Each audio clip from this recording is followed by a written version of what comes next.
Hey chicos, ¿cómo están? Yo soy Vale y les doy la bienvenida una vez más a mi canal Valkitty's World. Desde hace ya varios años he visto que algunos artistas, principalmente ilustradores y cosplayers, han adaptado los diseños de las princesas Disney como si fueran guerreras. Y lo cierto es que me encanta ver estas propuestas de diseño. Por otro lado, he estado jugando con mayor frecuencia a Dungeons & Dragons, y un día se me ocurrió que sería excelente adaptar a las princesas Disney como personajes del universo de Dungeons & Dragons. Y para que fuera más emocionante, decidí invitar a otros artistas de muñecas para tomar el concepto como una colaboración. Y por supuesto que todos estos talentosísimos artistas hicieron un trabajo espectacular, así que no se olviden de pasarse por sus canales después de ver este video. Para mi proyecto decidí tomar nuevamente a mi princesa Disney favorita, o sea, Mulan. Y digo nuevamente porque hace algunos años hice una versión de ella en Pony. Después de hacer un pequeño análisis del personaje, llegué a la conclusión de que la clase que quedaba mejor para ella era Fighter o Guerrero. Pero en cuanto a su raza o especie, tuve muchas dudas. Estaba muy tentada a hacerla como un Dragonborn, pero también tenía muchas ganas de hacerla como una humana. Al final encontré la muñeca base perfecta y eso decidió que se quedaría como una humana. Para aterrizar mejor la idea hice este boceto conceptual muy sencillo, tomando la paleta de colores del último vestido que utiliza en la película animada.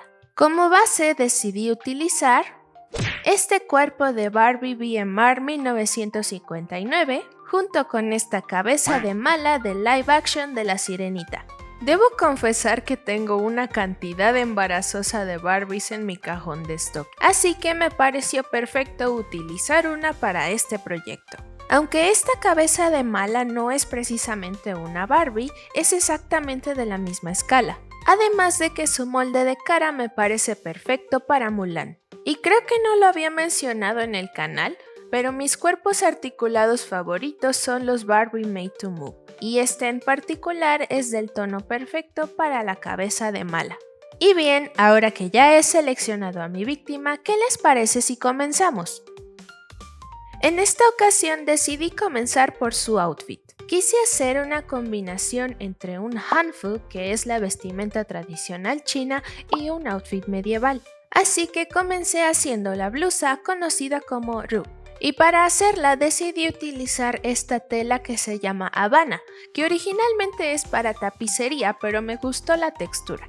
Corté mis patrones sobre la tela y comencé a coser. Primero uní las dos piezas de la espalda y coloqué pegamento en el margen de costura para aplanar. Después uní las dos piezas frontales por los hombros. Ahora, para las mangas corté dos rectángulos pequeños y los doblé por la mitad para hacer los puños. Plisé ambas mangas y cosí los puños encima. Posteriormente uní las mangas al resto de la blusa. Después doblé la pieza por la mitad y cosí los laterales. Después le di la vuelta a la blusa y corté un bies para coserlo en la blusa a modo de cuello. Y por último hice las bastillas faltantes con pegamento. Y así la blusa queda lista. Ahora continuaremos con lo que yo llamaré túnica, pero que en chino es conocido como yi. Y para esta prenda decidí utilizar tafeta stretch azul marino. Aunque la construcción del yi es exactamente igual que la del ru, así que vamos a saltarnos algunos pasos. En esta ocasión no añadí mangas y decidí hacer el cuello con popelina de color rojo.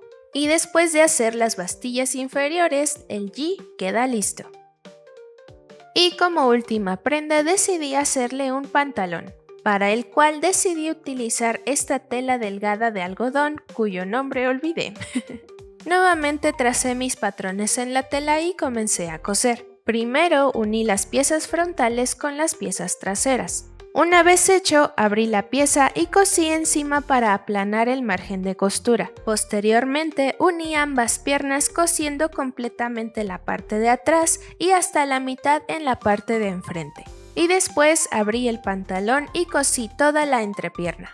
Le di la vuelta al pantalón e hice las bastillas de las piernas y de la cintura. Para cerrarlo, coloqué 2 trozos de piel sintética al frente y apliqué 4 ojillos por cada lado. Y por último coloqué hilo de cáñamo. Y con esto los pantalones quedan listos. Ahora pasemos a preparar la muñeca. En esta ocasión el cabello queda perfecto para este proyecto, así que lo único que haré será retirar la pintura de fábrica. Había escuchado rumores de que esta pintura pixelada era muy difícil de remover, pero nunca lo había vivido en carne propia hasta ahora. Pero no solo eso, sino que también la pintura me dañó el molde al momento de retirarla. Pero bueno, decidí no acomplejarme mucho al respecto. Ahora vamos a lijar el cuerpo. Igual que siempre, con ayuda de mi taladro y de diferentes lijas y limas para uñas, retiré todas las imperfecciones del plástico, además de las zonas brillosas y el esmalte de uñas. Una vez listo, decidí retirar el polvo con agua y jabón. Ahora es momento de colocar la cabeza en su nuevo cuerpo. Protegí su cabello con un trozo de tela y alfileres, rocié una capa de Mr. Super Clear sobre su cara y una capa de barniz mate transparente Comex sobre su cuerpo, y dejé secar ambos selladores por un total de 30 minutos.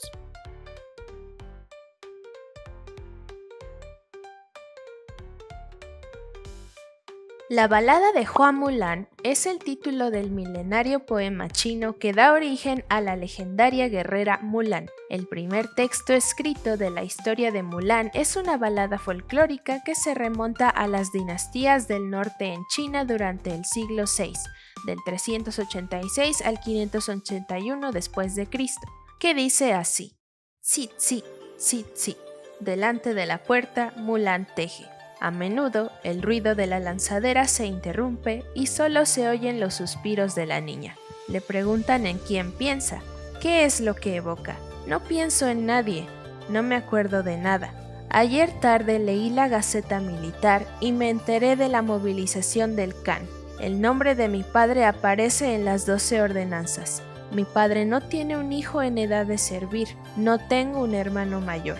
Voy a comprar un caballo y un arnés y reemplazaré a mi padre en la ida al combate.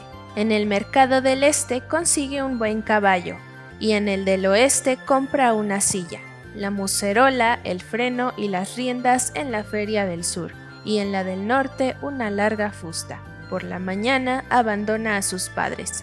En la noche se detiene a la orilla del río Amarillo. Allí ya no escucha los llamados del padre y de la madre, solo las olas susurran. Al día siguiente parte el alba. El anochecer alcanza el Monte Negro. Tampoco allí puede alcanzarla la voz de sus padres. Solo los caballos de los Hun relinchan en la falda del Monte Yen. Para llegar al campo de batalla cruza miles de millas. Los montes y las fortalezas desfilan como al vuelo. En el aire frío del norte retumban los gongs metálicos de los guardias. Los rayos glaciales se reflejan sobre la armadura de los soldados. El general sucumbió después de 100 combates, mientras que la heroína regresa, vencedora, luego de haber guerreado por 10 años. A su retorno, se presenta ante el monarca, que la recibe en la sala de audiencia. Para recompensar sus hazañas militares, él debería elevarla de grado 12 veces. Para gratificarla, 1000 lingotes de oro no bastarían. Entonces el Kan le pregunta qué desea. Mulan no quiere un ministerio, emperador. Solo deseo un camello vigoroso para volver a mi país natal. Al enterarse del retorno de su hija, los padres felices la esperan en las afueras de la aldea. Su hermana mayor se adorna coquetamente. El hermano menor afila los cuchillos y sacrifica carneros y cerdos para festejar el regreso de su hermana. Voy a reabrir la puerta de la terraza que da al levante. Me sentaré en la cama del cuarto que da al poniente. Me soltaré la armadura y volveré a ponerme mi vestido viejo. Ante la ventana arregla su moño espeso como las nubes. Delante del espejo se adorna con una pequeña flor y pinta su frente con una capa ligera de maquillaje amarillo.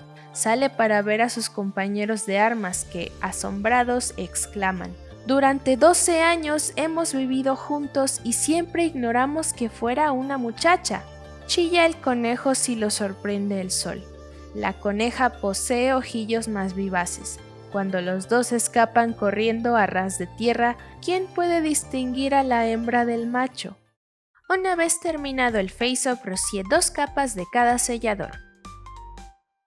Una vez que se secó, retiré la tela protectora del cabello. Y después de colocarle su ropa, le hice este peinado inspirado en Lanshan de Modao Sushi.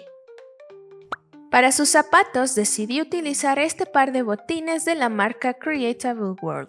La verdad es que no cambié nada en los botines, pero yo buscaba que fueran botas largas, así que eso es lo que haremos. Para ayudar a estructurar la bota y para evitar que se manchen las piernas, hice este par de calcetas blancas. Y encima, con el método de la cinta adhesiva, hice los patrones.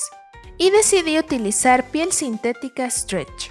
La construcción de la bota fue muy sencilla. Simplemente hubo que unir la parte de adentro con la parte de afuera y hacer algunas costuras decorativas. Una vez listas, las coloqué encima de los calcetines y encima coloqué los botines. Y con esto las botas quedan listas. Posteriormente decidí hacer estos patrones para su armadura, para la cual decidí utilizar este material que parece mantel plástico para mesa, en conjunto con piel sintética de color vino y negro. Estuve modificando mis patrones varias veces hasta que me convencieron por completo. Es por eso que aquí ven más piezas que las que mostré anteriormente. Para comenzar, corté todos los patrones en cada uno de los 3 materiales. Primero apliqué pegamento universal en la orilla de la piel vino y encima coloqué la pieza plateada. Corté el exceso de tela, hice unos pequeños cortes y pegué ese excedente en la parte de atrás. Y después cubrí toda la parte de atrás con la piel negra. Después marqué un perímetro de 6 milímetros de grosor en la piel vino y retiré el centro utilizando unas tijeras. Y finalmente cosí toda la orilla. Todas las piezas de la armadura fueron hechas con este proceso, así que adelantemos un poco el tiempo con la magia de la edición. Y ahora, para unir todas las piezas entre sí, decidí colocar ojillos. Para cada ojillo hice un agujero con un descosedor, aumenté su tamaño con unas tijeras pequeñas, coloqué el ojillo con ayuda de una aguja lanera y lo cerré utilizando un martillo y un destornillador de cruz. Una vez que terminé, coloqué hilo de cáñamo para hacer todas las uniones. Y de esta manera la armadura queda lista. Como últimos accesorios, le hice un paliacate con un triángulo de popelina. Utilicé otro trozo de piel para hacer el tipo fajín que utilizan encima de las armaduras. Y le coloqué este dije en forma de dragón chino para rememorar a Mushu. Por otro lado, mi esposo muy amablemente hizo su pequeña espada para mí, que no me van a negar que quedó estupenda. Y con la misma piel sintética del fajín y cadena hice la funda de su espada. Y con esto último finalmente podemos decir que Mulan está terminada.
Tengo que confesar que la creación de este proyecto me hizo sumamente feliz. Es la primera vez que customizo una Barbie de pies a cabeza, Hace mucho tiempo que quería hacer una muñeca de Mulan y todo el proceso, aunque tardado, me resultó muy placentero. Mis partes favoritas fueron la armadura y el face-up, pero en general estoy muy contenta con el resultado final. Pero, ¿ustedes qué opinan sobre mi versión de Mulan? No duden en dejarme sus comentarios. Y recuerden que esta es una colaboración, así que los invito a visitar los canales de mis talentosísimos compañeros: Doll Afterlife, Dolly Anna, His Name is Akin, Rock Puppets Witchy Pink y Stefoodle. Estoy fascinada con todas sus princesas, y además de que me encanta cómo se ven juntas en la foto grupal, creo que encajan perfectamente en el mundo de Dungeons & Dragons. Les agradezco mucho que hayan colaborado conmigo y espero seguir trabajando con todos ustedes en el futuro. No se olviden de dar like y de suscribirse si desean ver más de nuestros trabajos. Y bien, eso sería todo por hoy, chicos. Les deseo que pasen unas excelentes fiestas decembrinas y nos vemos en el próximo video. Bye bye.